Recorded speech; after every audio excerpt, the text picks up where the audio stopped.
ఆయన పిచ్చానికే ఉన్నా బైబిల్లో యేసు రెండవ రాకడ ఫెయిల్యూర్. అర్థమైందా? కావాలంటే నా 2 పుస్తకాలు ఉన్నాయి, అందులో ఈ యేసు విఫలమైన యేసు రెండవ రాకడ అని చెప్పి ఒక చాప్టర్ పెట్టాను. ఒక చాప్టర్ పెట్టి దానికి కావాల్సినటువంటి ఎవిడెన్స్లన్నీ అక్కడ ప్రొవైడ్ చేశాను. చదువుకో ఖాళీ ఉన్నప్పుడు. కాస్త జ్ఞానం వృద్ధి అవ్వడానికి అవకాశం ఉంటుంది.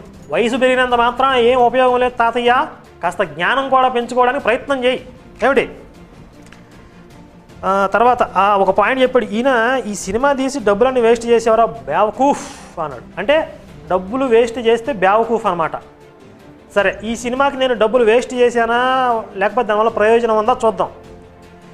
ఈ సినిమా తీయడం వల్ల చాలామంది హిందువుల్లో అసలు యేసు రెండవ రాకడ అంటే ఏంటి, బైబిల్ ఏం చెప్తుంది, ఆ చైతన్యం వచ్చింది, అవగాహన వచ్చింది. 100కి 100% మంది హిందువులు మమ్మల్ని మెచ్చుకుంటున్నారు. ఇక క్రైస్తవుల్లో కూడా చాలామంది